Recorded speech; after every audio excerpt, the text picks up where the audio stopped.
Hi guys, my name is Agatha and I study comparative literature at UCL. If you don't know what that is, it's basically English but a bit more interdisciplinary, to say the least. And I'm here to show you that quite a few things you need to do before heading to Humboldt. Number 1, make sure all your documents are valid. This includes passports, identity cards, visas, student permits, health insurance, etc. I know it can be tedious, but let's face it, it's better to be safe than sorry. To avoid burnout, make sure you check all your requirements beforehand. If you're not sure, ask for help. There are so many resources and many people you can contact within UCL and outside of UCL to make sure you're doing everything correctly. And just to be clear, I'm not a visa advisor, so double check whatever may apply to you.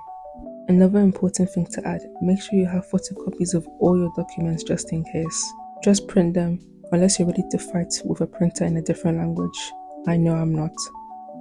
This tip is related to Germany specifically, but if you're planning to stay in Germany for longer than 3 months, you need to do the Anmeldung, which is the process of registering your residential address with the local authorities within 2 weeks of moving to a new place.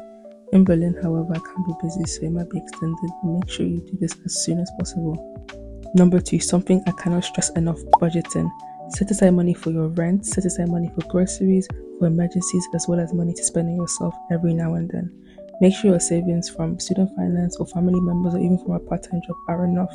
I don't think your year abroad will be as enjoyable if you haven't thought about your maintenance.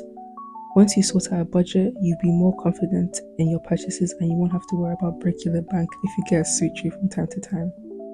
I am so grateful that transport is free for students at HU, something that I'm not looking forward to going back to London. So best believe I'm taking advantage of exploring and making the most of the city, slowly but surely. This also relates to housing. With the help of my friend / now roommate, we're able to secure housing. If I hadn't worked over the summer, I wouldn't have been able to reside in a private accommodation. So if you really want to live in a specific location, start thinking about your summer plans. Some people may view budgeting as scary, but in reality, it makes you more independent and organized. These are real life skills which will become even more important after uni. I've literally downloaded apps like Lido and Netto in order to get discounts. So make use of what you have and what is available to you, because as students, I know things can get hard, and there's no shame about it. Just be smart. If you want to go to that cute cafe, go. If you want to go on a trip to another European country, go. If you want to go to the theatre, go. There are so many opportunities out there, and you don't have to spend a fortune to have a good time.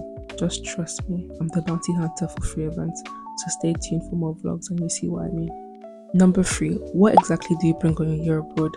Aside from documents, please bring your essentials. Make sure you have your tablet, EpiPen, any medication you may need.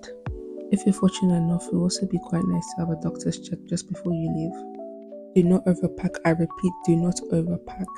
My biggest tip is bringing a lot of clothes you can mix and match with, as opposed to a lot of unique clothing, unless you're fashionista or you have a lot of space. But trust me, you don't want to be rolling around a 23 kg luggage on bumpy roads. Speaking from experience. And I bet you that 0.9 kg is probably the pair of jeans I'm never touching unless I find a way to style it. This is a non-negotiable. Bring the things that give you comfort. For example, I brought one of my plushies from home, as well as my bedding and some savory biscuits. Think of this as a fish acclimating into a new tank.